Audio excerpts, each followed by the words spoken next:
shirka wadatashiga danta beelweynta Ciise ayaa ka furmay magaalada taariikhiga ee Aysha waxaana ka soo qayb galay mas'uuliyiin ugu horeeyay madaxweyne ku-xigeenka dawladda deegaanka Soomaalida mudane Ibrahim Cusmaan Faarax wasiirka xafiiska madaxweynaha dawladda deegaanka Soomaalida Dr. Xuseen Qaasim wufuud kala duwan oo ka kala socota wadamada dariska ah sida Jamhuuriyadda Djibouti iyo Somaliland oo ugu horeeyay wasiirka wasaaradda gaashaandhigga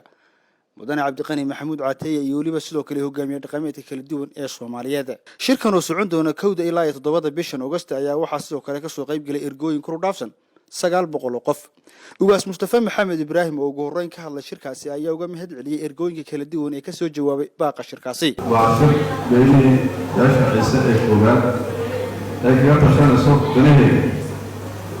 danaheeda ka tashanayso iyo mustaqbalkeeda iyo midnimada ku leeyahay kuna duceysan sayidina Allah sida waqtigiisa saddexdan sano ama afartan sano waxaa lagu kacaa dhibaato weyn oo waxyaabihii ilaahay laga baryay iyo reer ku habsaday oo colaad iyo abaartaas ugu beeray iyo barakac aad u ballaaran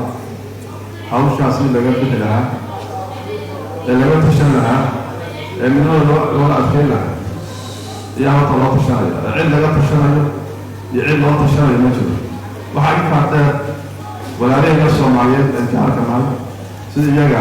nabadgelyo loo wada qabsanaha kuwa Soomaaliyeed taa ragga afartan sano taariikhda waxaa ku baaqana dad islaam waa ayaga inaan nabad aan ku dhameysano inaan nabad ku heshiino oo walaalo waxaan soo kacay inaan imaan noqon baaqiyaan soo jeedinay ee ka soo jawaabteen magaca nabad timaadeen nabad la yahay ku celiyo insha Allah shirkan waxaa la keenaa shir ugu guuleysto oo si nabadgelyo ku dhamaado istiisa madaxweyne ku-xigeenka dawladda deegaanka Soomaalida mudane Ibrahim Cusmaan Faarax oo ka qayb galay shirkaasi ayaa sheegay in isku tashigan uu yahay mid xoojinaya midnimada beesha iyo beelaha kale Soomaaliyeed wuxuuna intaasi ku daray inay ka soo bixi doonaan go'aamo dhaxalgal ah oo ka turjumaya adkeynta qiyamka wada nolosha ee beesha iyo beelaha kale Soomaaliyeed midnimada Soomaalida markaanu leenahay midnimada beelaha Soomaalida ka midna muhiim weey marka midnimada Soomaalida laftigiisa dhexdeeda inaanu qaab maaragtay midaysan waxyaabaha isku tabanayna haday jirto inaan kalfadhiyaan kala duwan samaysano iscalool xaadano khaladaadka jira ama saxno wixii arqalada inagu aan sidoo kale aan iska qabano oo si xoojinaa loo baahan yahay arinta midnimada Soomaalida in badan waa laga hadlay muhiimna way u tahay kulleen shirkan waxyaabaha ka soo bixi doono oo rajaynayno inuu noqon doono waxyaabo Soomaali oo dhan anfici doonto meesha ay ku nooshahayba Soomaalidu ay ku tiirsan karaan danna u ah marka sidaa darteed inaan midnimada Soomaalida kor u qaadno xoojino waa laga maarmaan wasiirka wasaaradda gaashaandhigga Somaliland mudane Cabdiqani Maxamuud Caataye ayaa isaguna ka hadlay shirkaasi waxaan sidoo kale ugaas adaa ugu mudan beesha aan salaankaaga sida madaxweynaha Jamhuuriyadda Somaliland mudane Muuse Biixi Cabdi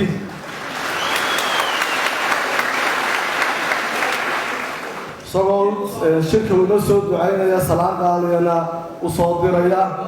waayo Somaliland dastuurkeeda waxa ku qoran qof kasta oo 60kii ka horeeyay deganaa Somaliland waa Somaliland sidoo kale hogaamiye dhaqameedka kala duwan ee ka soo qayb galay shirkan ayaa sheegay in ay ku rajo weyn yihiin inuu ka soo bixi doono go'aamo wax ku ool ah oo lafdhabar u ah si xoojinta iyo midnimada beesha iyo beelaha kale Soomaaliyeed ugaaskeenu ku bilaabay dad uma tashanayno danaheena ka tashanayno waxaana inahay waa col iyo abaarta ummadda Soomaaliyeed baan kala midnahay ilaahayna waxaan ka rajaynaynaa inuu abaarta ay naga soo jabiyo tacolaadayna haysa meel walba iyo god walba qadiyad Soomaaliyeed way sida uu madaxweyne ku-xigeenku sheegay qadiyad Ciise u taalama dadka Soomaaliyeed isaga yimid geesaha waxaan leeyahay walaalihiin maanta way noo baahan yihiin iyo hoob hiilkaan ugu hilinayna waa laba walaalihiin hadday gardaran yihiin waan qabanaynaa haddii laga gardaran yahay inaan garab siino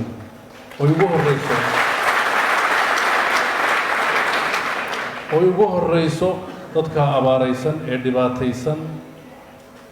meelaha ay soo arkeen actually lama socon laakiin warbixintaan hayaa geed walba hoos yaalla ee dhibaataysan inaan u gurmano oo wixii aan u qaban karna inaan u qaban dadka maanta wuxuu ahaa ciise waa soomaali soomaalina waa ciise soomaalina waa ciise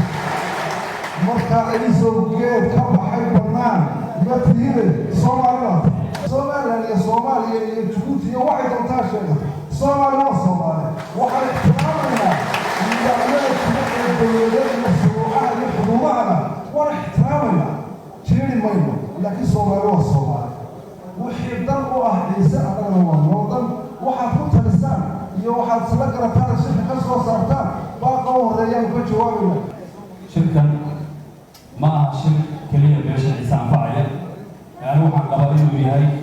mid Soomaaliyeed anfacaya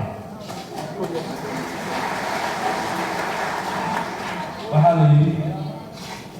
wixii umusha wadan ayaa hooyada wadan carruurta wadan markaasaa leeyahay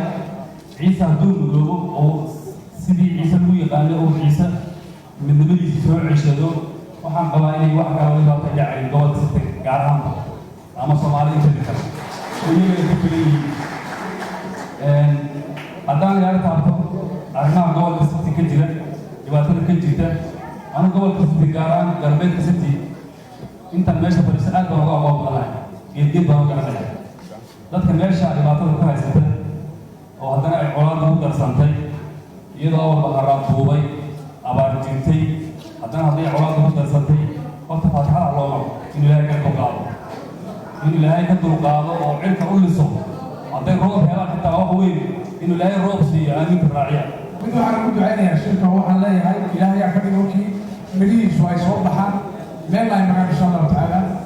talabaadna waxa weeye waa tumahadnaqa oo ugu mahadnaqayo sidaa naloo maamusayna loogu shafo inaan ka soo qayb galno shirka kan insha allahu tacaala waxaan rajaynaynaa in sidaa loogu midoobay aan ku madaysnaano biidnillaahi kariim aad baan ii salaamaya asalaamu calaykum waraxmatullahi wabarakaatu waxaan odhan lahaa uun shirkan shir danta ciise laga talinaya dan Soomaaliyeed baa ku jirta danta ciise ku jirta ciise mida ayaa Soomaalina dan u ah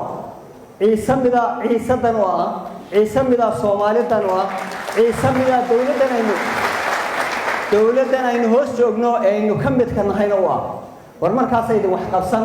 markaasaan wax idinla qaban markaasaan wax badan oo la isku guuxayo meesha ka bixin